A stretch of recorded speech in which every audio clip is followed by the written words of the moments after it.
how do you stand out as a new mortgage advisor? When you go into this space, it can feel incredibly overwhelming because you're entering this space as an advisor where there's people who've got decades of experience, massive client banks, and you are just this brand new beginner with, in your opinion, no idea what you're doing. Obviously, that's not the case, and you can absolutely stand out. Everybody else who is successful now started where you are today, and so you can absolutely do the same. And I have seen many people, including myself, how you've built that way. You can do it. And so I'm going to break down with you, I've written down on my iPad here, all of the things that I think you should be focusing on and doing in order to stand out as an advisor. So let's dive into the very first one. The first one I wrote down here is don't fake it till you make it. So this concept of pretending that you're an expert before you are, I think is a really bad idea. I think it's a very bad idea, actually. I don't think it's a really bad idea. I think it's a bloody awful idea.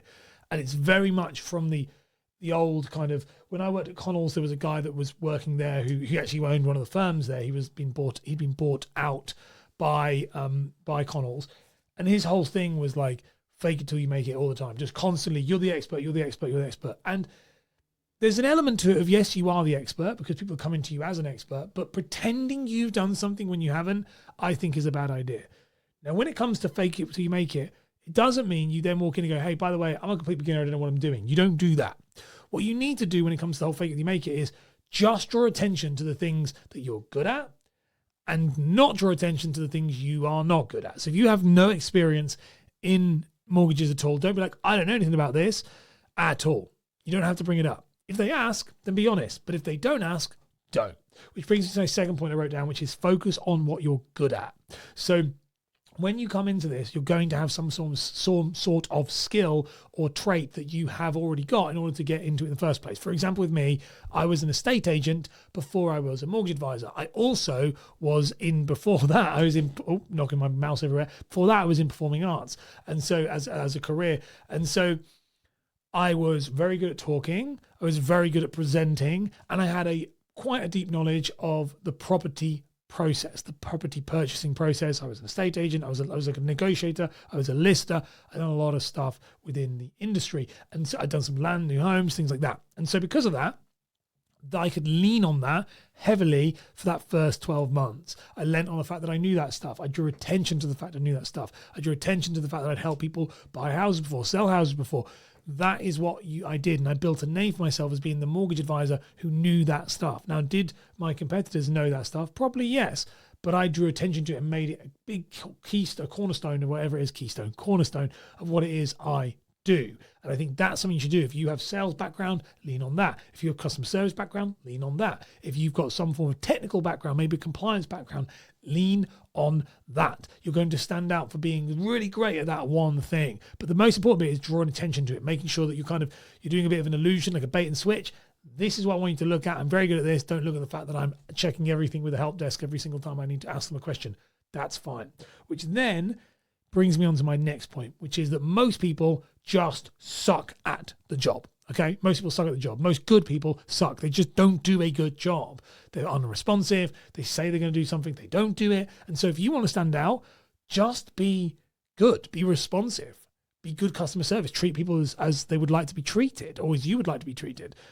That in itself will make you better than probably 99% of the people out there. Having been a business coach in this space now, been in this space for nearly over 13 years at this point. I've been doing this for over 7 years. Most people just suck. So if you're good, and as in regards to you have good customer service, and you just do the job, you don't have to go above and beyond. This is such a corporate thing. We're like, go above and beyond, put the customer. No, you don't.